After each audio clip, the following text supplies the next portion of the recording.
Tell me pretty lies, look me in the face, tell me that you love me. Assalamualaikum warahmatullahi wabarakatuh. Perkenalkan, nama saya Abbas Kamil. Kali ini saya akan membuat proyek sederhana, yaitu membuat logo YouTube menggunakan aplikasi PixelLab. Pertama-tama kita buka dulu aplikasi PixelLab-nya. Kemudian itu kita pilih warna seperti yang ada di gambar. Kemudian kita pergi ke menu surface, lalu kita ambil segi 4, lalu kita atur radiusnya untuk mendapatkan segi 4 dengan seperti logo YouTube. Kita atur radiusnya.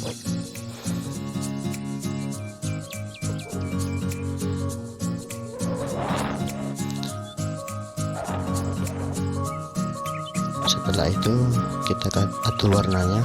Di sini saya menggunakan warna gradient, yaitu warna merah.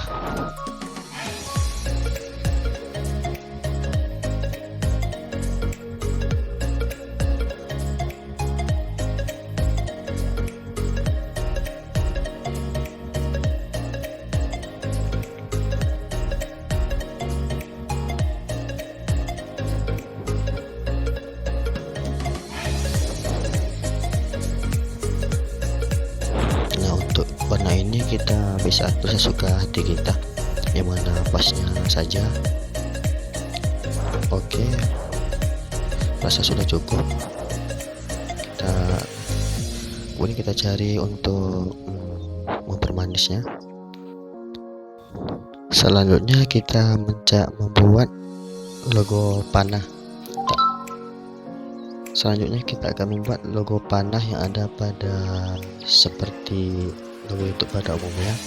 Di sini saya menggunakan tanda panah itu karena tanda panah yang ujungnya itu tidak ada. Jadi nanti kita akan memotong sebagian dari tanda itu sehingga membentuk segitiga yang menghadap ke kanan.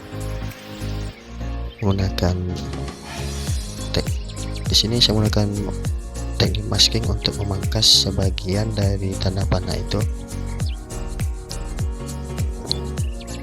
Setelah lurus, kita enablekan, kita masuk ke masking mode, lalu seperti di gambar.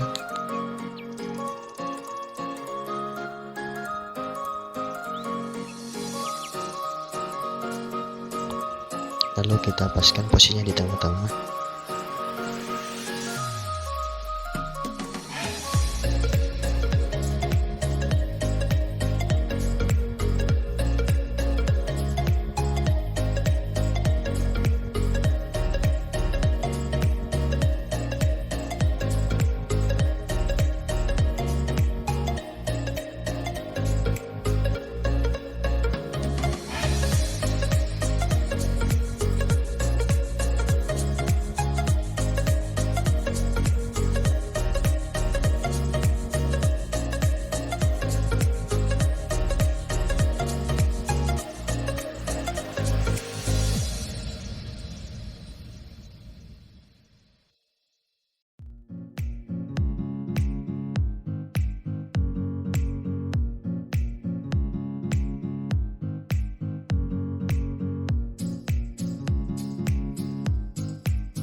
Oke, saya rasa itu sekian dari saya. Assalamualaikum warahmatullahi wabarakatuh.